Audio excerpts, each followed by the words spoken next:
మండల పార్టీ అధ్యక్షులు పాపన్నపేట్ మండల అధ్యక్షులు ప్రభాకర్ రెడ్డి గారు, బీసీసీ చైర్మన్ రామచంద్ర గౌడ్ గారు, యూత్ కాంగ్రెస్ అధ్యక్షులు మహేందర్ రెడ్డి గారు, ఎంపీటీసీ సభ్యులు రాము గారు, సర్పంచ్ ప్రేమ్ గౌడ్ గారు, మధు గారు, కొంపల్లి గ్రామకి సంబంధించినటువంటి రైతులు, నాయకులు, మా మహిళా సోదరీమణులు, కొంపల్లి గ్రామ యువకులకు అందరికీ పేరు పేరున నా నమస్కారాలు తెలియజేసుకుంటా ఉన్నాను.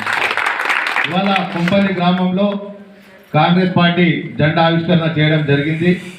ఒకప్పుడు కాంగ్రెస్ పార్టీకి బాగా పట్టున్న గ్రామం ఇది, ఇప్పటికైనా పట్టున్న గ్రామం. ఎందుకంటే మొన్న సర్పంచ్ ఎలక్షన్లలో కూడా ఇక్కడ కాంగ్రెస్ పార్టీ సర్పంచ్ గెలిపడం జరిగింది.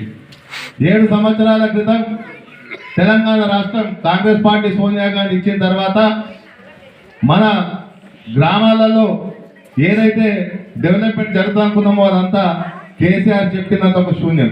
మీకు డబుల్ బెడ్రూమ్ ఇల్లు రాకపోయి, దళితులకు 3 ఎకరాల భూమి రాక ఇక్కడ వచ్చిందా? దళితులకు 3 ఎకరాల భూమి ఎక్కడ వచ్చిందా? ఇవ్వడం మంచి రాయమన్నా.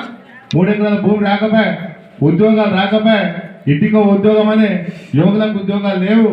ఇవాళ రైతులకు ₹1,00,000 రుణమాఫీ ఇస్తా అని రుణమాఫీ చేయకపోయి, ఇవాళ కనీసం రైతు వరి పండిస్తే వరి కొనడానికి కూడా ప్రాణాలు పోతున్నాయి. కుప్పల మీద పడి చచ్చిపోతే కూడా ఇక్కడున్న ఎమ్మెల్యే కానీ ఎంపీ కానీ వాళ్ళ ప్రభుత్వ అధికారులు ఎవరైనా సరే కనీసం వచ్చి పలకరించిన పాప అనుకోలేదు. మొన్న మన పక్కనున్న గన్పూర్ మండలంలో కూడా ఒక రైతు వరి వద్దనని చెప్పి సూసైడ్ చేసుకొని చచ్చిపోవడం జరిగింది. అక్కడ కాంగ్రెస్ పార్టీ తరఫున మేము కూడా పోయి పలకరించినాం, కానీ స్థానిక టీఆర్ఎస్ నాయకులు వచ్చి కనీసం రైతు ఎందుకు చనిపోయాడు, వాళ్ళకున్న బాధలేంది అని ఆలోచించిన పాపన కూడా పోలేదు. కొంపల్లి గ్రామ ప్రజలకు ఒకటి తెలియజేస్తా ఉన్నాం, మీరు టీఆర్ఎస్ ప్రభుత్వాన్ని 7 సంవత్సరాల నుంచి చేస్తారు.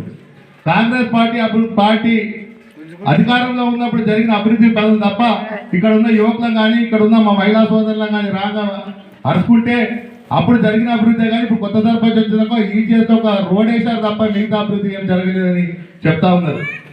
ఇవాళ ఈ 7 సంవత్సరాల కాలంలో సీఎం కేసీఆర్ అయిన తర్వాత 4 లక్షల కోట్ల అప్పు చేసింది ప్రభుత్వం.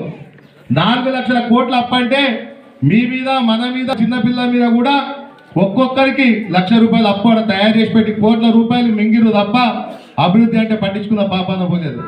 ఇక్కడ ఉన్న మన స్థానిక ఎమ్మెల్యే మన మధు చెప్తా ఉన్నాడు, మా మిత్రులు చెప్తా ఉన్నారు, మొన్న గెలిచిన తర్వాత ఇదివరకు ఒక్కసారి కూడా కొంపల్లికి వచ్చిన పాపాన పోలేదు, కొంపల్లికి రాలేదు అని చెప్పారు.